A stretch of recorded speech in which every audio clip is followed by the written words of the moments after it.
19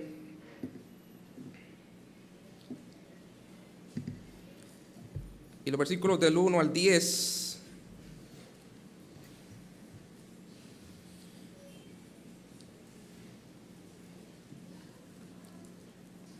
El Evangelio según San Lucas,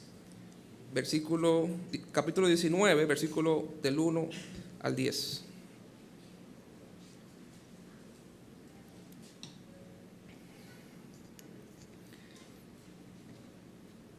Habiendo entrado Jesús en Jericó, iba pasando por la ciudad, y sucedió que un varón llamado Zaqueo, que era jefe de los publicanos y rico, procuraba ver quién era Jesús, pero no podía a causa de la multitud, pues era pequeño de estatura.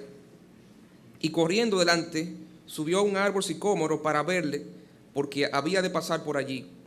Cuando Jesús llegó a aquel lugar, mirando hacia arriba, le vio y le dijo: Zaqueo, date prisa, desciende, porque hoy es necesario que pose yo en tu casa. Entonces él descendió a prisa y le recibió gozoso. Al ver esto, todos murmuraban diciendo que había entrado a posar con un hombre pecador. Entonces Zaqueo, puesto en pie, dijo al Señor: He aquí, Señor, la mitad de mis bienes doy a los pobres, y si en algo he defraudado a alguno, se lo devuelvo cuadruplicado.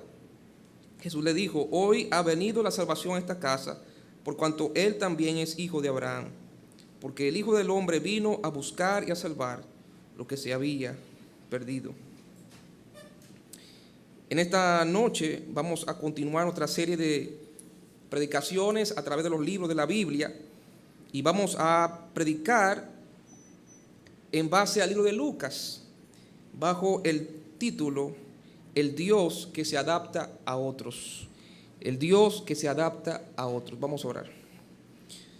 Dios bueno y Padre celestial, gracias, Señor, por tu amor y tu misericordia infinita e inmerecida. Padre, a ti te plugo a llamarnos, buscarnos, Señor, transformarnos, hacernos tus hijos, porque tú quisiste, Señor, por tu gracia, no conforme a otras obras, sino de acuerdo a tu gracia y tu propósito, Señor.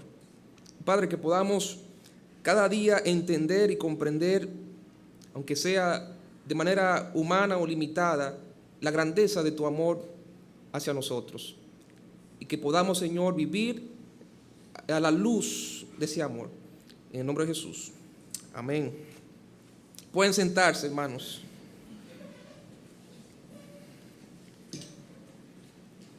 El Dios que se adapta a otros. Este libro de Lucas es el tercer evangelio que nos habla acerca de la vida de Jesús aquí en la tierra. Este evangelio de Lucas fue escrito por Lucas, quien a su vez también escribió el libro de Hechos. Este Lucas era un creyente griego que se había convertido al Señor en la iglesia de Antioquía. Lucas, como muchos de ustedes conocen y saben, era un médico de profesión. El apóstol Pablo le llama en Colosenses capítulo 4, versículo 14, el médico amado. Pero además de ser médico, Lucas fue uno de los más cercanos colaboradores que tuvo el apóstol Pablo. Durante sus viajes misioneros, Lucas acompañaba a Pablo y era muy útil para Pablo. Imagínense, Pablo siempre estuvo siendo perseguido. Pablo tuvo que sufrir que lo apedrearan. A Pablo casi lo mataban en una ocasión, ¿verdad? De manera que era importante para Pablo llevar entre sus colaboradores a un médico, ¿verdad?, que pudiera sanar sus heridas, que pudiera ayudarlo a reponerse físicamente para continuar sus labores misioneras. De manera que Dios usó grandemente a Lucas para ser ese médico necesario, ¿verdad?, que necesitaba el apóstol Pablo para poder continuar y llevar a cabo la voluntad y el plan de Dios en su vida. Pero además de ser un gran médico, Lucas también fue un gran historiador.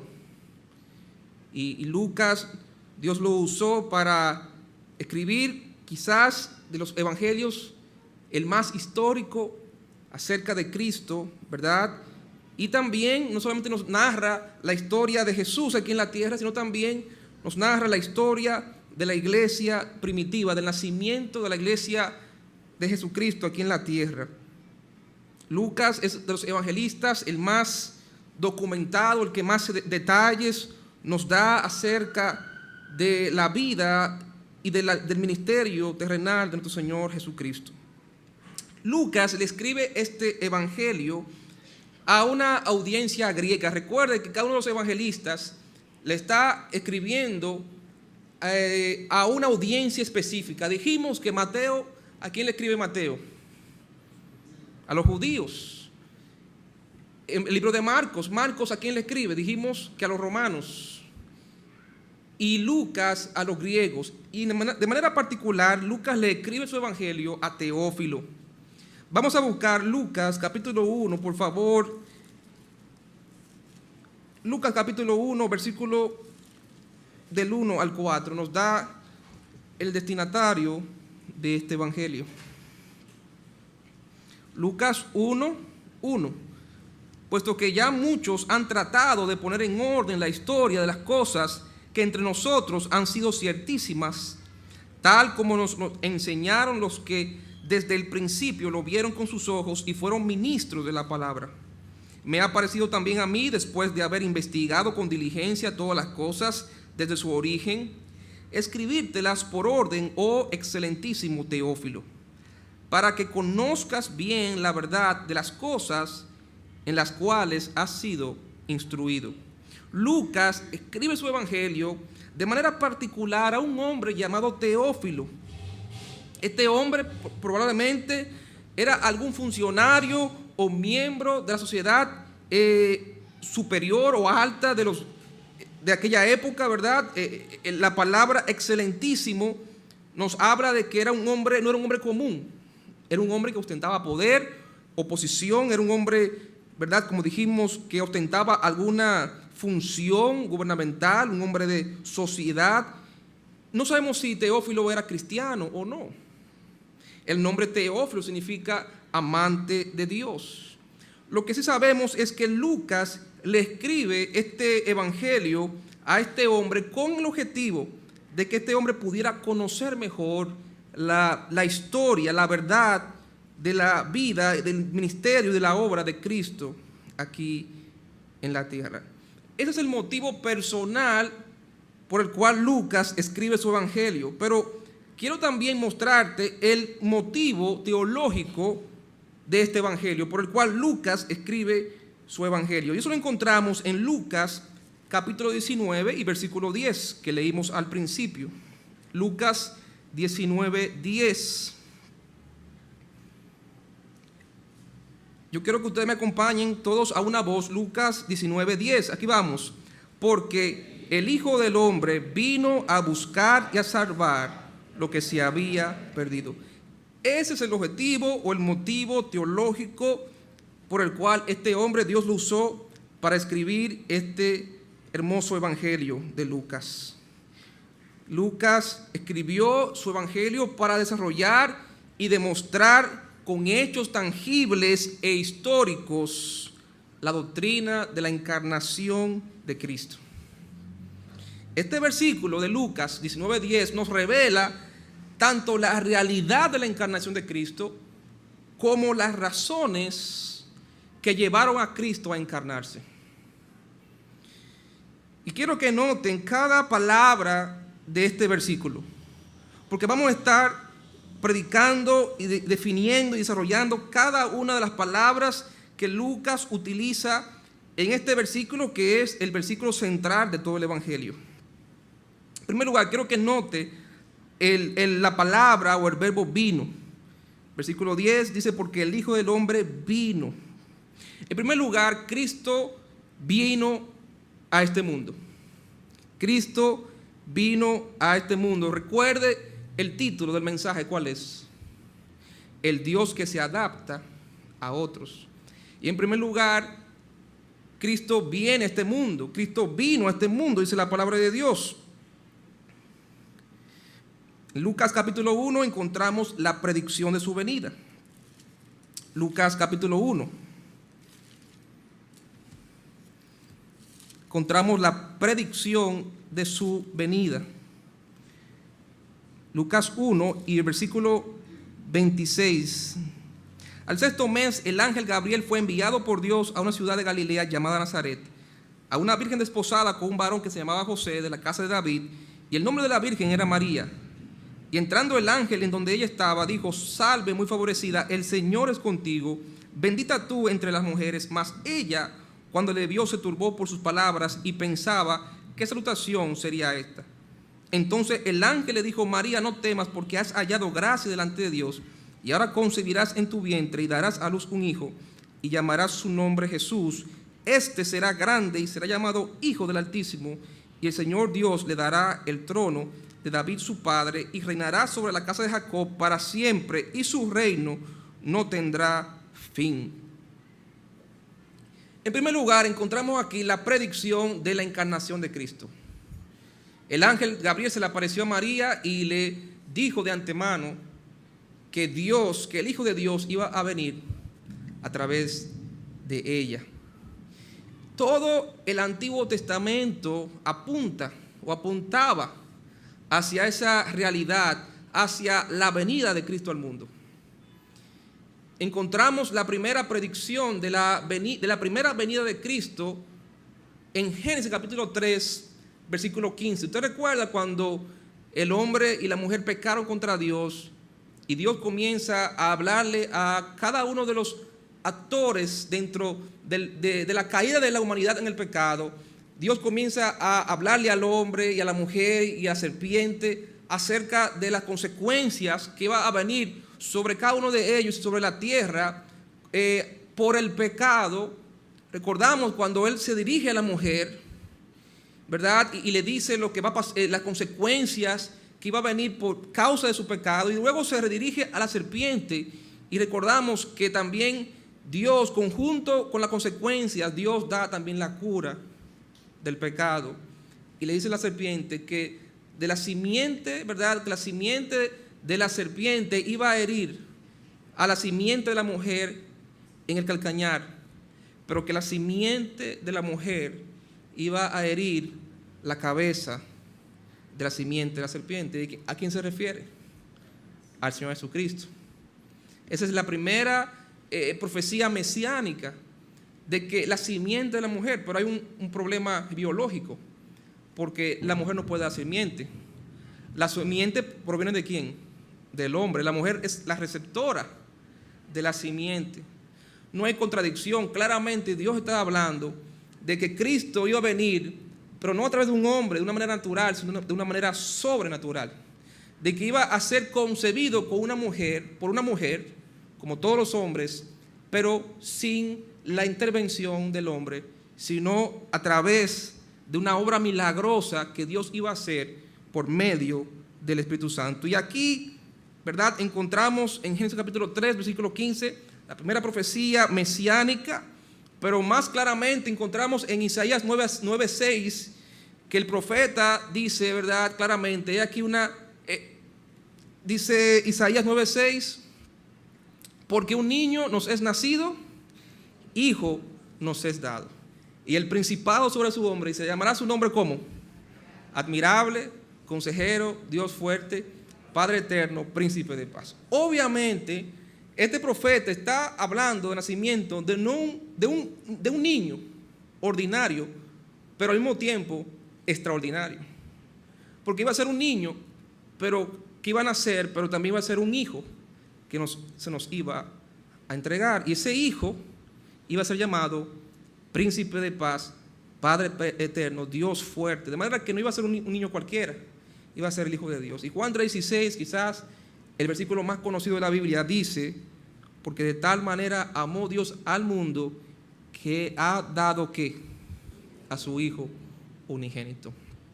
De manera que Cristo, ¿verdad?, Dios claramente había dicho de antemano a la humanidad que Él iba a enviar a su Hijo a este mundo, que Cristo iba a venir. En Lucas capítulo 2, pues encontramos la espera de su venida. La espera de su venida. Lucas 2, versículo 25. Y aquí había en Jerusalén un hombre llamado Simeón, y este hombre justo y piadoso esperaba la consolación de Israel, y el Espíritu Santo estaba sobre él. Este hombre piadoso representa a todos los creyentes del Antiguo Testamento que esperaban el cumplimiento, que esperaban la venida del Mesías, la venida del Hijo de Dios al mundo. Se nos habla aquí de Simeón, también se nos habla acerca de Ana, un hombre y una mujer piadosa que esperaban la venida del Mesías. Pero en Lucas capítulo 2, versículo 1, encontramos entonces el cumplimiento de la venida de Cristo a la tierra. Y no lo vamos a leer por causa del tiempo, pero usted conoce este pasaje que nos habla acerca de la historia de la Navidad, nos habla acerca de cómo los eventos se dieron para que Cristo naciera en el mundo. Usted recuerda que, como aquí dice la palabra de Dios en Lucas 2, mientras estaba gobernando el mundo Augusto César, y él dio una orden para empadronar todos los pueblos, para censar a todas las naciones, entre las cuales estaban los judíos. Y vemos que María y José, que estaban desposados, tienen que trasladarse a su lugar de origen, a Belén. Y mientras están en el camino hacia su pueblo, recordamos, ¿verdad?, que María, ¿verdad?, ya estaba embarazada de Cristo con los dolores, y ahí tienen que buscar un lugar y no encuentran un lugar en el mesón y tienen que ir a un pesebre, y ahí se lleva a cabo ese grandioso evento que tuvo que haber sido el nacimiento, la venida de Cristo aquí a la tierra. Un evento que no muchos vieron, sino que unos cuantos pastores pudieron contemplar, y unos animales que estaban en el pesebre pudieron contemplar ese evento que cambiaría la humanidad para siempre. Ese evento que ocurrió históricamente hace 2000 años atrás. Y que Lucas, si usted nota, en el capítulo 2, versículo 1, que Lucas nos da muchos nombres de personajes y lugares reales. ¿Qué está haciendo el evangelista? Él quiere establecer históricamente ese momento en que ocurrió esa encarnación, esa venida de Cristo aquí a la tierra. Cristo vino a este mundo. En segundo lugar, Cristo se adapta al hombre. Cristo vino al mundo, Cristo se adaptó al hombre. Volviendo otra vez a Lucas 19, versículo 10, dice la palabra de Dios, Lucas 19, 10, porque el Hijo del Hombre, este título era el título preferido de Cristo, y nadie le llamaba así. Él mismo se autodenominó el Hijo del Hombre. Es el título que Cristo más usó con relación a sí mismo, el Hijo del Hombre. Y es el título que nos conecta, nos habla acerca de la humanidad y de la encarnación de Cristo. Ahora, cuando hablamos de la encarnación, ¿a qué nos referimos, hermanos? La palabra encarnación no aparece a sí mismo en la Biblia, pero sí aparece en sus partes, en carne, ¿verdad? Y vamos a buscar en nuestras Biblias Juan capítulo 1, versículo 14, porque ahí encontramos esta palabra, este concepto, esta doctrina de la encarnación. San Juan capítulo 1, versículo 14.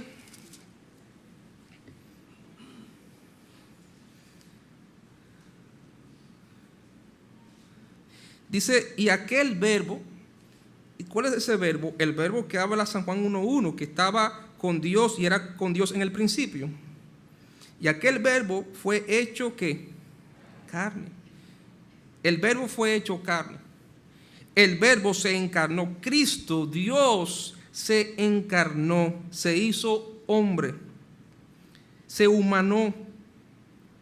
Y la encarnación, hermanos, es una doctrina cardinal del cristianismo. Tú no puedes tener cristianismo sin encarnación. Si tú quitas la encarnación de Dios, de Cristo, tú estás atentando contra la fe misma.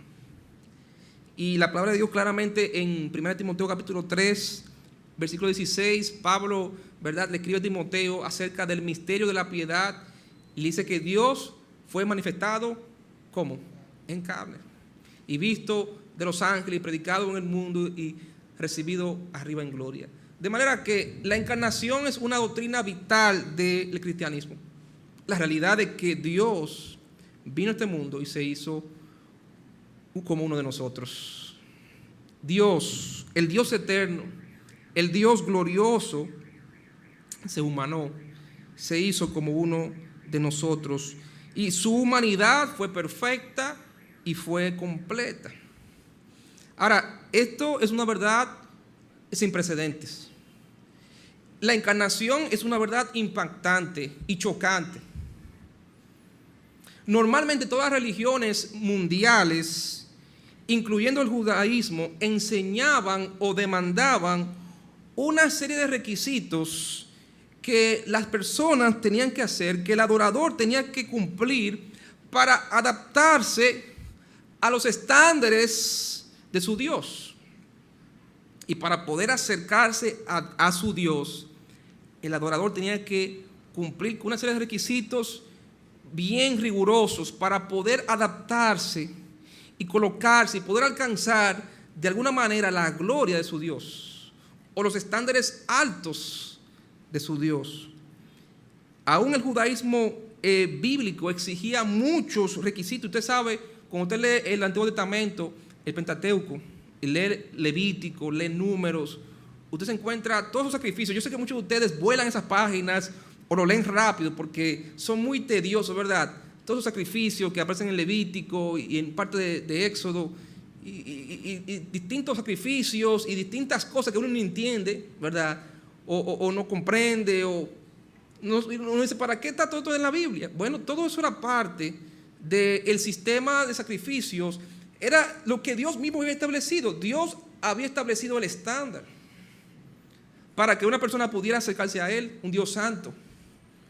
Para que pecadores pudieran acercarse a un Dios santo, tenían que cumplir con una cantidad inmensa de requisitos. Debían adaptarse a Dios. Debían adaptarse a alcanzar la posición, la gloria, alcanzar el lugar de Dios. Y obviamente todo eso está en la Biblia para enseñarnos que nadie puede alcanzar la gloria de Dios por sí mismo. ¿Qué dice la palabra de Dios en Romanos 3:23? Por cuanto todos pecaron y están ¿qué? Y de hecho en el griego significa todos pecaron y se quedan cortos de la gloria de Dios. Por más que el hombre se esfuerce por sí mismo de alcanzar la gloria de Dios, de alcanzar los estándares de Dios, el hombre se va a quedar corto de la gloria de Dios siempre. Es imposible para el ser humano poder por sí mismo adaptarse a Dios. La religión demandaba que el adorador se adaptara a Dios. Sin embargo, el Evangelio de Lucas, y específicamente Lucas 19:10, nos revela todo lo contrario. Dios no demanda que el hombre se adapte a Él. Dios decide adaptarse al hombre. Dios decide hacerse hombre. Dios decide encarnarse. ¿Y de qué manera Él se adapta? En primer lugar, vemos que Él manifiesta esa humanidad. Una humanidad en todos los sentidos de la palabra. Su adaptación no es parcial. Su adaptación no es condicional. Su adaptación es incondicional. Su adaptación es completa. Es total. Cristo se hace completamente hombre. Tuvo, ¿verdad? En Lucas 1, ya lo vimos, hablamos de eso, un nacimiento natural, humano, porque nació de una mujer, aunque nació por la obra del Espíritu Santo. Cristo tuvo una madre humana, María. En el capítulo 2 de Lucas nos dice que Cristo crecía ¿cómo? En sabiduría, en gracia y en estatura. Tuvo un desarrollo humano, como todo ser humano. Tuvo una crianza ordinaria. Dice la Biblia que Él se tuvo bajo la potestad, la autoridad de sus padres terrenales.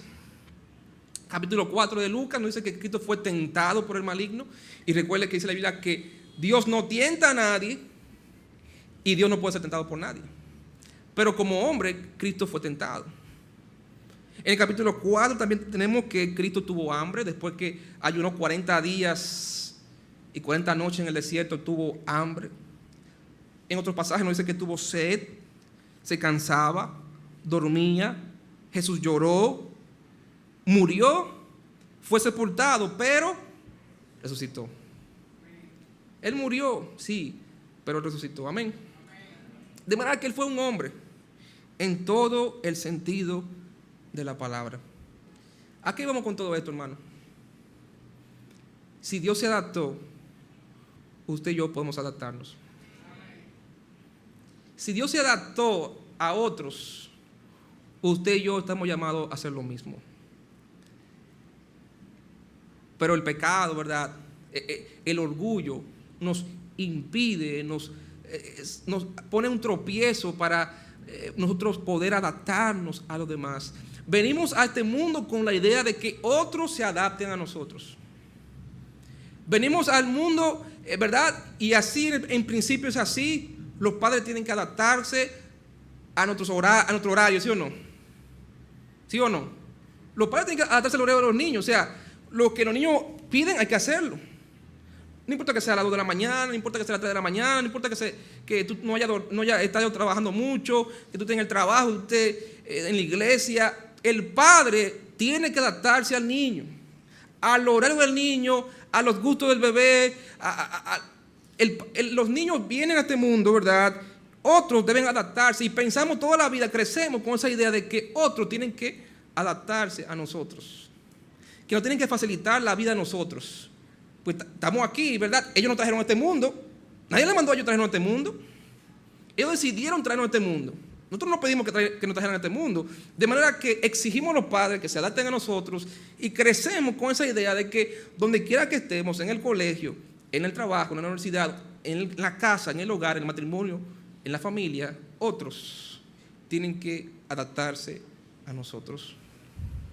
Y aún mismo en la iglesia venimos con la idea carnal y pecaminosa de que los demás están aquí para adaptarse a nosotros y no nosotros a los demás. Y hermanos, el pastor lo ha dicho muchas veces, la clave del éxito y de la felicidad en esta tierra es aprender a llevarse bien con Dios y aprender a llevarse bien con los demás, ¿sí o no? Mira lo que dice la palabra de Dios en Lucas,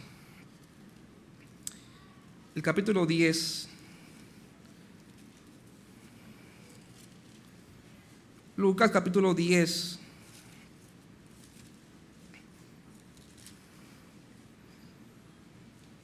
Versículo 25.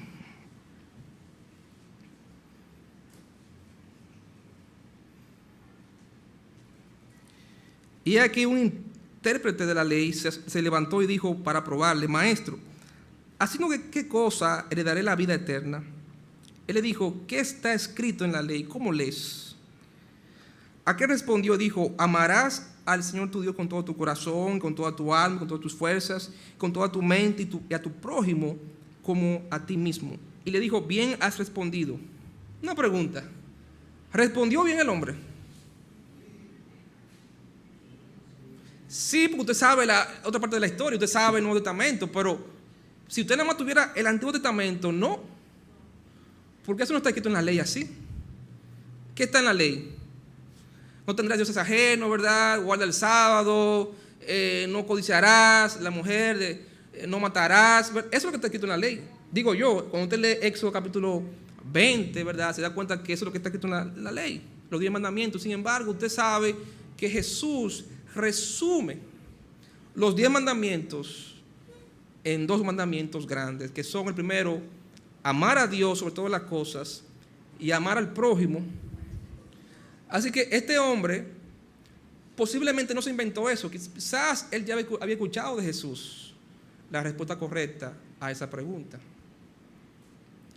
Pero es una gran verdad, hermanos. Todo se resume en la vida a esas 2 cosas. Todo dice la Biblia en Eclesiastés capítulo 12, que el fin del hombre, ¿qué es? Teme a Dios, apártate de mal y guarda sus mandamientos. Eso es el fin, el todo del hombre, el todo. O sea, si tú quieres encontrar la clave de la vida, la clave de la felicidad aquí en la tierra y en la vida venidera, es aprende a llevarte bien con Dios. Dice también Jesús que la vida del hombre no consiste en ¿qué? En los bienes que posee. Lo mismo de que esté, o sea, el todo, la clave no consiste en los bienes materiales, la clave consiste en relaciones, hermanos. La clave de la felicidad y el éxito consiste en relaciones. Mi relación con Dios y mi relación con otros. Si yo aprendo a manejar bien esas dos relaciones, yo voy a ser feliz y exitoso en esta vida. Así se resume toda la ley de Dios, toda la palabra de Dios se resume en esas dos cosas: aprender a amar a Dios, llevarme bien con Dios y llevarme bien con los demás. Y el Evangelio de Lucas dedica mucho espacio en su Evangelio a hablar de personas. Mateo habla mucho de enseñanzas de Cristo. Marcos se enfoca en las acciones de Cristo. Lucas se enfoca en las relaciones personales de Cristo. Y te habla y te muestra a Cristo interactuando con una infinidad de individuos. Menciona muchas mujeres que servían a Cristo. Menciona mucho a Cristo compartiendo con personas en sus casas.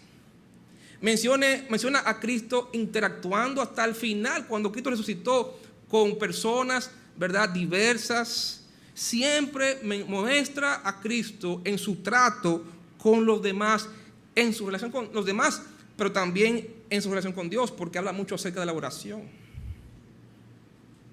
De manera que la palabra de Dios claramente establece que la clave del éxito en la vida es aprender a llevarse bien con Dios y a llevarse bien con los demás. Algunas personas, ¿verdad?, se autoengañan a sí mismos diciendo: no, yo me llevo bien con Dios, pero no, eso no quiere decir que me tengo que llevar bien con los demás. O mi relación con Dios está bien, pero mi relación con mi papá está mal, o con mi esposo está mal, o con mis hijos está mal, o con mi hermano en Cristo está mal. Y dice la Biblia que el que tal así piensa se está engañando a sí mismo. Mira lo que dice la palabra de Dios en 1 de Juan, por favor.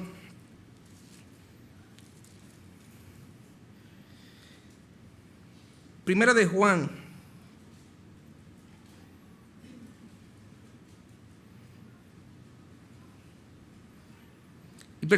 capítulo 4,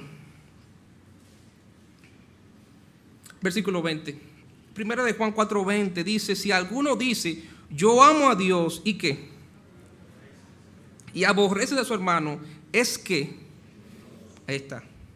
Si alguna persona dice, yo amo a Dios, yo estoy bien con Dios, yo me llevo bien con Dios, yo tengo mi devocional, yo oro, yo leo la palabra, voy a la iglesia, doy mis diezmos, sirvo a Dios, yo estoy bien con Dios, yo puedo estar bien con Dios y estar mal con los demás, eso es una mentira. Tú no puedes estar bien con Dios y mal con los demás, porque si estás mal con los demás, ¿estás mal con quién? Con Dios. Y eso es lo que dice la palabra de Dios aquí claramente. Dice, yo amo a Dios. Si alguno dice, yo amo a Dios y aborrece a su hermano, es mentiroso, pues el que no ama a su hermano, a quien ha visto. ¿Cómo puede decir que ama a Dios a quien no ha visto? Si tú dices que tú amas a Dios y no lo has visto jamás, y aborreces a tu hermano que lo ves todos los días, o tu esposo, esposa, hijo, vecino, hermano de la iglesia, jefe del trabajo, compañero de trabajo, que tú lo ves todos los días y lo aborreces, eres un mentiroso, porque tú dices que amas a Dios, nunca lo has visto, y a lo que ves no lo amas.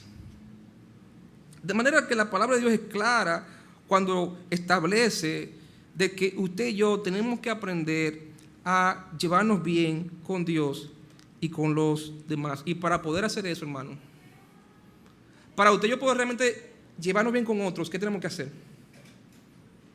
¿Qué vamos a tener que hacer, hermano? Adaptarnos a los demás. ¿Sí me entiende lo que quiero decir, hermano? Para usted poder llevarse bien con los demás, va a tener que adaptarse a los demás. No esperar que los demás se adapten a usted. El Hijo del Hombre, ya lo vimos en Marcos, no vino para ser servido, Él vino para servir, fuimos creados para servir a Dios y a los demás. De manera que el Hijo del Hombre ahora no vino para que lo busquen, que lo amen. Él vino para buscar y salvar lo que se había perdido. El Hijo del Hombre vino para adaptarse. Dios vino a adaptarse, para adaptarse a los demás, a los hombres. Él no esperaba ya que el hombre se adaptara a Él. Él decidió dar el paso. Él decidió adaptarse a otros. Ahora, la Biblia es muy clara cuando establece los límites de la encarnación de Cristo. Hay límites en la encarnación de Cristo. En primer lugar, Jesús o Cristo se adaptó, Dios se adaptó a los otros, pero siempre manteniendo su identidad. Dios se adaptó a los demás, sí es cierto, pero siempre Cristo mantuvo su identidad.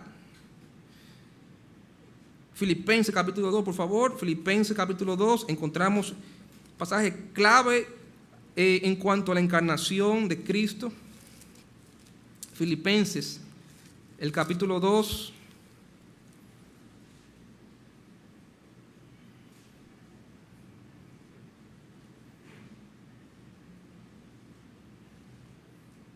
Filipenses capítulo 2, versículo 5. Haya pues en vosotros este sentir que hubo también en Cristo Jesús, el cual siendo en forma de Dios, no estimó el ser igual a Dios como cosa a que aferrarse, sino que hizo, se despojó a sí mismo, tomando forma de siervo, hecho semejante a los hombres. ¿Qué tuvo que hacer Cristo para hacerse hombre, para venir a este mundo? Tuvo que despojarse. Ahora, es una parte que ha sido bien debatida, sin necesidad, a través de la historia de la iglesia, por los teólogos, porque ellos se preguntan, ¿a qué se refiere Cristo con que se despojó? ¿Se refiere que Él se despojó de qué? ¿De algunos atributos? ¿De que Él tuvo que renunciar a ciertos atributos para poder adaptarse al hombre? Algunos dicen, bueno, no sé, ok, Él no se despojó de todos sus atributos, sino que se despojó de algunos atributos. ¿Qué usted cree, hermano? ¿Perdió parte de su divinidad Cristo al encarnarse? ¿Dejó de ser completamente Dios para poder hacerse hombre, para poder adaptarse a los hombres? En ninguna manera. ¿De qué se despojó Cristo? Claramente aquí lo dice el pasaje. Y quiero decirle que esto se llama la teoría de la kenosis, que se despojó. Ahora, ¿de qué se despojó Cristo? Dice, versículo 6, dice, el cual siendo en forma de Dios, no estimó el ser igual a Dios como cosa a que aferrarse, sino que se despojó a sí mismo. Recuerden, dice la palabra de Dios claramente que Cristo, Juan capítulo 1, versículo 1, en el principio era el verbo, y el verbo era con Dios, y el verbo era Dios. En el principio, Jesús estaba con Dios. En Juan capítulo 17, él dice, Jesús hablando al Padre, le dice, aquella gloria que tuve con yo, ¿cuándo? En el principio. De manera que Jesús se despojó de ¿qué? De su gloria. Se despojó de su lugar de gloria, de comodidad en el cielo. Para poder adaptarse, tuvo que dejar su gloria. Y Pablo lo dice en otras palabras, siendo rico, se hizo pobre. ¿Rico de qué? Rico de todos los bienes que tú puedes imaginar. De todas las riquezas. Él siendo rico, se hizo pobre. Para poder adaptarse a los hombres, Él renunció a su gloria, pero nunca a su identidad, porque aunque Él se hizo hombre, Él seguía siendo ¿quién? Dios. Completamente. Con todas las características de Dios, con todos los atributos como Dios. Él tenía sus atributos, pero no tenía que ejercerlos siempre, sino cuando Él quería. Y hay una palabra una palabra clave cuando nos habla de Jesús. Él dice en Mateo capítulo 11, aprended de mí que soy ¿qué? Manso y humilde. Él fue manso. Y la mansedumbre, usted lo sabe, es poder bajo el control. para poder adaptarnos a otros, necesitamos ser ¿qué? Como Cristo. ¿Y Cristo era qué? Manso y humilde. Hay límites para adaptarse a otro. No hay que renunciar a nuestra dignidad para adaptarse al esposo o la esposa o a los hijos. No hay que renunciar a nuestras cualidades, a nuestros valores para poder adaptarse a los demás. Tú no tienes que sacrificar tu dignidad y tu posición de autoridad para adaptarte a tu esposa si tú eres esposo, o a tus hijos como padre, o a cualquier persona. Cristo se adaptó, pero siempre mantuvo su dignidad, siempre mantuvo su identidad como Dios. Pero para poder adaptarse, él tuvo que ser manso y humilde. Y Pablo dice aquí mismo en Filipenses, capítulo 2, versículo 3, dice: nada hagáis por contienda o por vanagloria, antes bien ¿con qué? Con humildad, estimando cada uno a los demás como superiores a él mismo. Mansedumbre. Yo tengo autoridad, yo tengo poder, pero yo decido refrenar eso con tal de poder llevarme bien con el otro. Humildad. Yo soy quizás autoridad, soy superior, pero yo decido estimar al otro como superior a mí mismo. Eso es ser manso y humilde. Dios se adaptó, pero mantuvo su identidad. Dios se adaptó, pero mantuvo su santidad. Mira lo que dice la palabra de Dios en Hebreos capítulo 4, versículo 15. Hebreos 4, 15.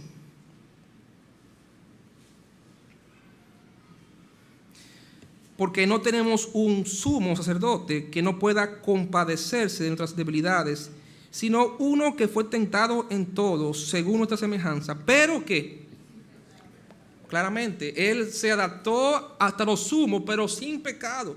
Nunca llegó al punto de hacer algo malo, o de estar de acuerdo con lo malo, o dejar pasar lo malo, para poder llevarse bien con los demás, para poder adaptarse a los otros. Porque usted recuerda cuando entró al templo, y encontró la gente ahí vendiendo y mercadeando.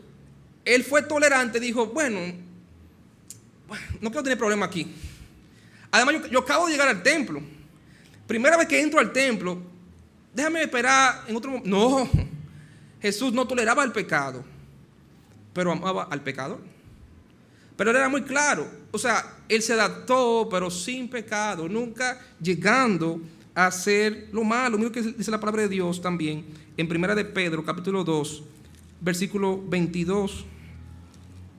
Primera de Pedro 2, 22. Dice, hablando de Cristo, versículo 21, pues para esto fuiste llamado, porque, y está en un contexto precioso, porque tiene que ver mucho con esto de llevarse bien con los demás. Mira lo que dice en los versículos anteriores, versículo 18. Dice, versículo 17, que habla de todas nuestras relaciones.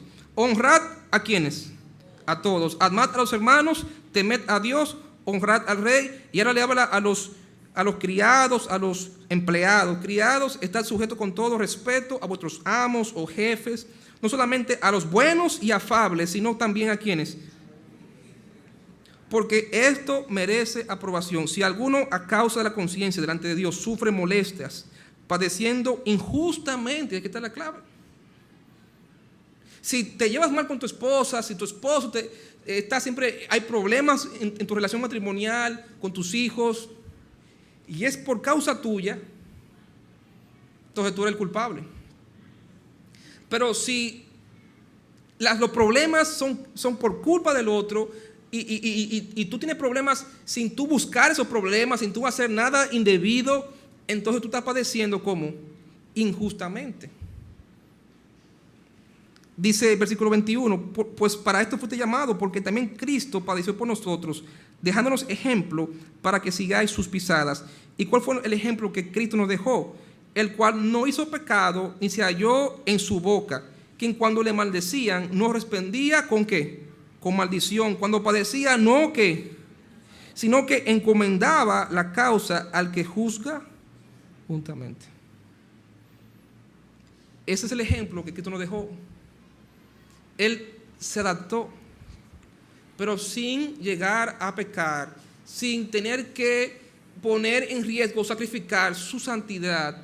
Y hermanos, tú no tienes que poner en riesgo tu santidad, tu testimonio como cristiano. Tú no tienes que abandonar tus convicciones, pero tú tienes que aprender a adaptarte. Tú tienes que aprender a ceder. Tú tienes que aprender a llevarte bien con los demás. Tú tienes que aprender a mantener siempre la paz. Dios se adaptó. Cristo vino. Cristo se adaptó. Cristo vino, se adaptó para redimir a los pecadores. Mira lo que dice la palabra de Dios en Lucas otra vez. Lucas 19, 10. Bueno, está lloviendo, así que nadie va a salir de aquí. Podemos seguir hasta las 9, ¿verdad? Amén. Estaban flojos esos amén.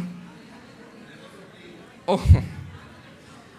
Lucas 19:10 dice: porque el Hijo del Hombre vino a buscar y a salvar lo que se había perdido. Él vino a buscar y a salvar lo que se había perdido. Y la palabra clave aquí es la palabra perdido. En la Biblia encontramos varias razones por las que Cristo se encarnó. Debía encarnarse para revelarnos al Padre. Debía encarnarse para ser un ejemplo a nuestras vidas. Debía encarnarse para cumplir con el pacto de David. Debía encarnarse para destruir las obras del maligno. Debía encarnarse para ser un sumo sacerdote compasivo. Debía encarnarse para poder ser un juez competente. ¿Verdad? Todos esos son razones. Debía encarnarse para ser un sacrificio efectivo por el pecado. Pero aquí Lucas nos da dos razones que resumen todas las razones anteriores por las que Cristo tuvo que hacerse hombre, tuvo que venir a este mundo. Él vino a este mundo ¿para qué? Para buscar y salvar lo que se había perdido. Y eso, hermano, se llama redención. La redención es buscar y salvar lo que está perdido. Y la palabra buscar tiene que ver con reconciliación. Cristo vino a buscar lo que estaba perdido. Cristo no vino a buscar sus amigos. Él vino a buscar sus ¿qué? Enemigos. Dice la palabra de Dios en Efesios capítulo 2 que todos nosotros en algún momento estábamos muertos en nuestros delitos y pecados. En algún momento éramos enemigos de Dios. En algún momento estábamos lejos de Dios, apartados de Dios. Pero Cristo vino para darnos vida. Él vino para buscar lo que se había perdido. Él vino para reconciliarnos con Dios. Él vino para hacer las paces. Él tomó la iniciativa de arreglar lo que estaba roto, de reconciliar lo que estaba perdido. El apóstol Pablo dice claramente en 2 Corintios 5 que Dios en Cristo estaba ¿qué? Reconciliando al hombre consigo mismo. Cristo vino para reconciliarnos con Dios. Él vino para buscar lo que estaba perdido. Y el mejor ejemplo lo encontramos aquí en Lucas 19, el ejemplo de Zaqueo. ¿Estaba Zaqueo perdido espiritualmente? Claramente que sí. Era un hombre rico, pero era un hombre pecador, era un hombre ladrón, era un hombre despreciable por el pueblo, era un hombre que robaba a los demás, estaba lejos de Dios, estaba apartado de Dios. Cristo vino a buscar lo que se había perdido. Zaqueo estaba perdido. Cristo vino a reconciliar a Zaqueo con Dios. Y hermano, la razón por la cual usted y yo tenemos que aprender a adaptarnos a los demás no es para cumplir el capricho del otro, sino para redimir esa relación. Para poder redimir las relaciones nuestras con Dios y con los demás, para poder redimir nuestras relaciones, tenemos que aprender a adaptarnos a los demás. Y si usted está casado o casada, usted sabe lo que significa adaptarse, ¿sí o no? Si usted está casado, usted sabe lo que significa aprender a adaptarse al otro. Yo recuerdo una vez, no siempre, ¿verdad? Uno tiene que, el otro también se adapta a unos, amén. O sea, es una responsabilidad de ambos. Y la felicidad y el éxito matrimonial consiste en hacer eso lo más rápido posible. Aprender a ajustarse cada uno, a adaptarse mutuamente. Yo recuerdo la primer desayuno que me hizo mi esposa cuando nos casamos y llegamos a la casa. Me preguntó, ¿qué tú crees que te haga de desayuno? Yo digo, hazme un conflecito, algo fácil, ¿verdad? Ahí nadie se equivoca en los conflés. Hazme un conflé, no le pedí un sándwich ni un omelette, hazme un conflé, como si se hiciera un conflé, ¿verdad? Bueno, ese fue a la cocina, duró un rato ahí. Yo, wow, quizás le puso pasa, le puso fresa al conflé o algo, yo no sé, algo se inventó ya para hacer un conflé mucho más llamativo, atractivo, mejorar el conflé, si se pudiera hacer de alguna manera. Bueno, me lleva ya muy contento el conflé, mi primer desayuno que ella me prepara. Y cuando yo pruebo el conflé, yo escupo el conflé. Y yo digo, ¿y qué es esto? Y le hablo mal, ¿y qué es esto? ¿Qué tú hiciste? ¿Pero qué fue? Y esa leche caliente. Ella tomó la leche, la calentó y luego le echó el conflé a la leche caliente. Porque en su casa así lo hacen. En su casa hay conflé con leche caliente. Y yo dije, pero ¿dónde se hace? Nadie hace eso. Oye lo que tú estás hablando, oye eso, de que no calienta la leche. O sea, ella me recriminaba a mí como si yo estuviera loco, como si eso fuera algo extraño. O sea, porque todo el mundo calienta la leche para comer el conflé, decía ella. Todo el mundo hace eso, todo el mundo. Tú es que está extraño. Y yo en mi mente, al revés, pero... Y me molesté y peleamos. Y luego entendí de que, bueno, en su caso lo hacía así, pero ella aprendió y ya ella no hace eso. Ella me da el café con leche fría. Ya no hay problema con eso. Ella aprendió a adaptarse a mí. Pero lo que quiero decir, hermano, es que tenemos que, muchas veces, para poder salvar la relación, para poder mantener la paz, tenemos que ceder muchas veces. Tenemos que aprender también. Ella lo hizo en ese momento y me ha tocado a mí hacerlo en otros momentos. Yo tengo que, bueno, si a ella le gusta así, tengo que hacerlo así porque así que le gusta a ella. O sea, yo he tenido que aprender a adaptarme en ciertas ocasiones o en ciertas áreas que me ha costado hacerlo, pero para redimir la relación, para reconciliar la relación, para preservar la paz, yo he tenido que adaptarme y no exigirle a ella que se adapte a mí. Y Dios lo hizo con nosotros, hermano. Y Dios espera que tú y yo lo hacemos también con los demás. Debemos adaptarnos para reconciliarnos, para mantener la paz. Y hermanos, pudiéramos hablar toda la noche de las maneras en que Cristo, de cómo Él se manejaba con los demás, de tal manera que Él podía adaptarse a los demás sin perder sus atributos, sin perder su santidad. Lo primero que vemos en el ejemplo de Cristo es que Cristo escuchaba a los demás, ¿sí o no? Y para poder adaptarnos a otros tenemos que aprender a escuchar a los demás. Cristo buscaba a la gente, no esperaba que la gente fuera a donde Él. Cristo conocía los antecedentes de las personas, ¿sí o no? Bueno, como Dios, Él sabía, porque Él, desde que vio a Zaqueo, lo llamé por su nombre, sin haber conocido a Zaqueo, pero ya Cristo conocía los antecedentes, conocía la historia detrás de ¿quién? De Zaqueo. ¿Conoces tú la historia detrás de los demás?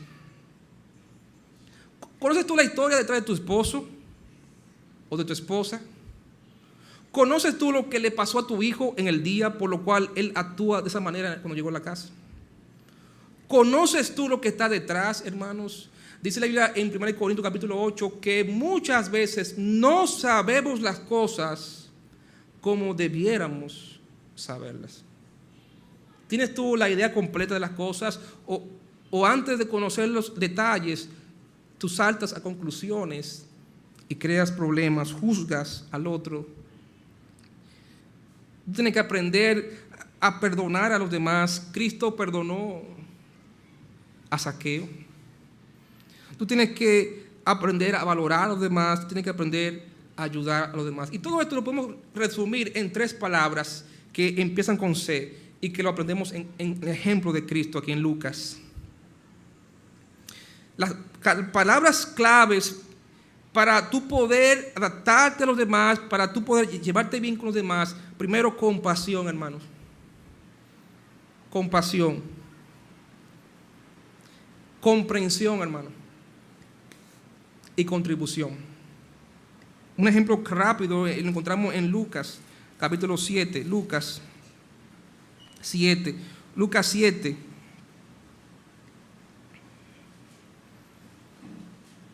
Versículo 11. Aconteció después que él iba a la ciudad que se llama Naín, e iban con él muchos de sus discípulos y una gran multitud. Cuando llegó cerca de la puerta de la ciudad, he aquí que llevaban a enterrar a un difunto, hijo único de su madre, la cual era viuda, y había con ella mucha gente de la ciudad. Y cuando el Señor la vio, ¿qué hizo? Se compadeció de ella. Lucas 7:13.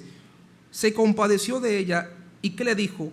No llores. Y acercándose, tocó el féretro, y los que lo llevaban se detuvieron, y dijo: joven, a ti te digo que levántate. Entonces se incorporó el que había muerto y comenzó a hablar, y lo dio a su madre, y todos tuvieron miedo y glorificaban a Dios. Cristo mostró siempre compasión hacia el otro. Cristo mostró siempre comprensión hacia el otro. Y Cristo no se quedó con los brazos cruzados. Él hizo algo al respecto para mitigar la necesidad del otro. Él contribuyó al problema del otro. Él buscó una solución. Y muchas veces yo encuentro que personas, cuando hay problemas en el matrimonio, con relaciones, sea con los hijos o con otros, hay personas que no les interesa buscar las soluciones al problema. Hay personas que no están interesadas en solucionar el problema, sino en mantener su voluntad, en mantener su orgullo, en mantener su posición, y no están pensando en contribuir a la solución, a la cura de ese mal, de ese problema que está causando una brecha entre la relación del otro. Cristo se adaptó para buscar, para reconciliar a otros. Cristo se adaptó para salvar. Él vino a buscar y Él vino a ¿qué? A salvar lo que se había perdido. Él vino a salvar. Y el mejor ejemplo lo encontramos en Zaqueo. Zaqueo, Cristo lo reconcilió con Dios. Y Cristo, ¿qué más? Lo transformó para siempre. Y hermanos, cuando tú y yo aprendemos a adaptarnos a los demás para salvar o redimir esa relación, el otro va a temer, como pasó en el ejemplo que vimos. El otro va a glorificar a Dios. Y el otro va a ser transformado a través de ti. Porque Zaqueo nunca fue el mismo. Zaqueo vio en Cristo el amor de Dios. Zaqueo vio en Cristo la compasión de Dios. Zaqueo vio en Cristo la comprensión de Dios. Y Zaqueo fue transformado a través de su relación con Jesucristo. Cuando tú y yo, hermanos, para contar de redimir una relación, sea en el trabajo, en el hogar, en la iglesia, donde sea, cuando tú y yo aprendemos el ejemplo de Cristo y con tal de redimir esa relación, estamos al punto de adaptarnos a los otros, aunque no querramos, sin perder nuestra dignidad, sin perder nuestros valores, sin llegar al pecado. Cuando tú y yo aprendemos a colocarnos en la posición del otro y no esperar que el otro se coloque en nuestra posición, el otro va a ser transformado a través de nuestra relación con ellos. El otro va a crecer. El otro va a ser transformado. El otro va a darse cuenta de su necesidad. El otro va a aprender de ti. El otro va a glorificar a Dios a través de ti. El otro va a cambiar. Tu esposa va a cambiar. Tu esposo va a cambiar. Tus hijos van a cambiar. Cuando tú aprendas a adaptarte a ellos y no exigir que ellos se adapten a ti con tal de redimir esa relación. Que el Señor nos ayude, hermanos, a imitar el ejemplo de Jesús y entender que Dios nos ha llamado a reconciliar, nos ha llamado a redimir, nos ha llamado a transformar por nuestras relaciones, nuestra conducta, nuestra forma de manejarnos, transformar vidas para la gloria de Dios, porque el Hijo del Hombre vino a buscar y a salvar lo que se había perdido. Dios se adaptó a otros. ¿Por qué tú y yo no aprendemos a hacer lo mismo? Vamos a orar.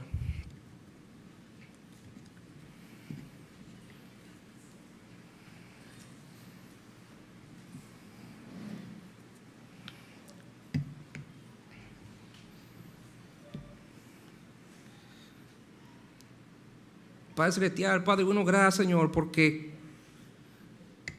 tú decidiste adaptarte a nosotros con tal de salvarnos, con tal de transformarnos a tu imagen. Padre celestial, ayúdanos como creyentes a entender que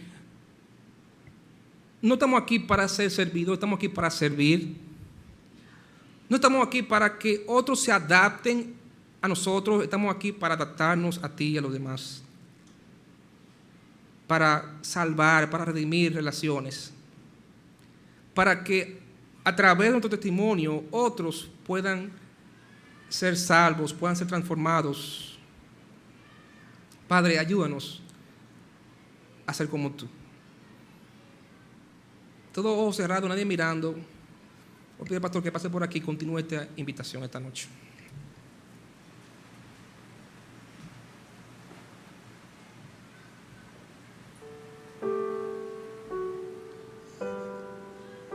No puedo imaginarme una verdad mejor presentada y dicha que lo que hemos sido esta noche. No pudiera yo nunca haber entendido la obra de Cristo en este libro de esa manera. ¿Cómo tenemos nosotros que adaptarnos a otros? Cristo no dejó de ser Dios, pero puso a un lado el ser igual a Dios. No es que Dios no quiere que no defendamos nuestros derechos, pero hay momentos que tenemos que ponerle a un lado. No es que el Señor no quiere que defendamos nuestra dignidad, pero hay un momento que hay que ponerla al lado. Hay un momento que tenemos que hacerlo si queremos ver la obra de Dios hecha realidad. Hay un momento. Y Dios en su gracia y misericordia a todos, igual como le pasó a Cristo en su relación con nosotros, a todos nos va a pasar eso. Y eso conlleva sufrimiento. Y a veces nosotros creemos que sufrir no debe ser parte de nuestra vida. Pero realmente, hermanos, así es. Así lo mira Dios y así tenemos que verlo nosotros. ¿Trajo Dios a su mente situaciones en las que usted necesita adaptarse a algo o a alguien con el propósito de lograr que por la gracia de Dios las cosas salgan bien? Tiene usted que, yo pienso que lo primero es adaptarnos a Dios. Si no nos adaptamos a Dios, nos vamos a adaptar a otros. Vamos a estar defendiendo como gallitos y gallitas nuestros derechos, nuestras perspectivas, como vemos las cosas, y vamos a perder. Vamos a perder. Ese fue nuestro Señor. Y así debemos ser nosotros, sus hijos. Ayudar al perdido, ayudar al extraviado, ayudar al confundido, ayudar al que nos molesta, que nos ofende, que nos hiere, que nos daña. Se adaptó. La Biblia dice en el libro de 2 de Corintios que Dios reconcilió consigo mismo al hombre. No fue una iniciativa del hombre, fue una iniciativa de Dios. Una iniciativa de Él. Ya nos han pasado situaciones así, nos van a pasar otras más, en las que vas a tener que poner esto. Si no lo haces, vamos a perder. Vamos a perder.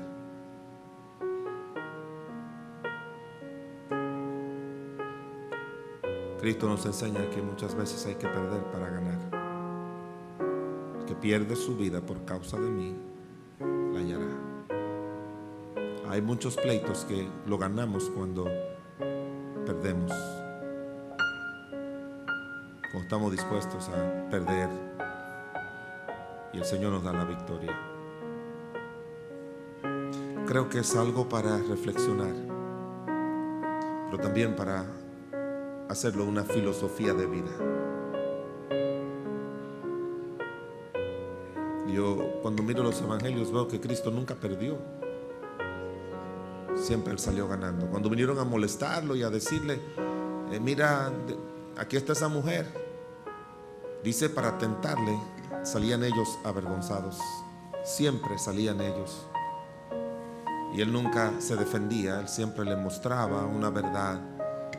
Y en base a esa verdad, ellos mismos llegaban a las conclusiones. Y así debe ser con todos nosotros. Así debe ser con nuestra relación matrimonial.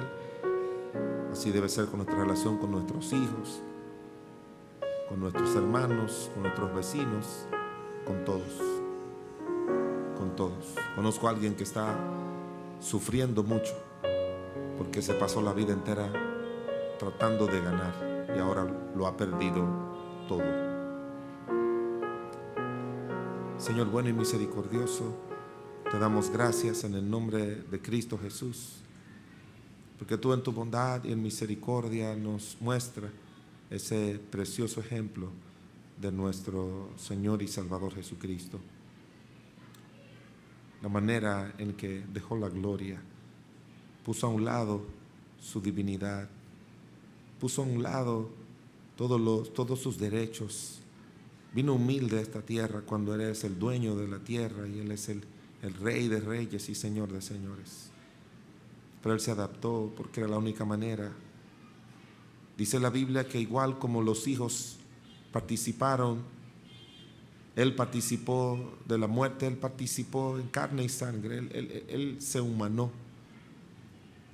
para poder mostrarnos que así es como llevamos a otros a la gloria. Ayúdanos, Señor. En el nombre de Jesús. Amén.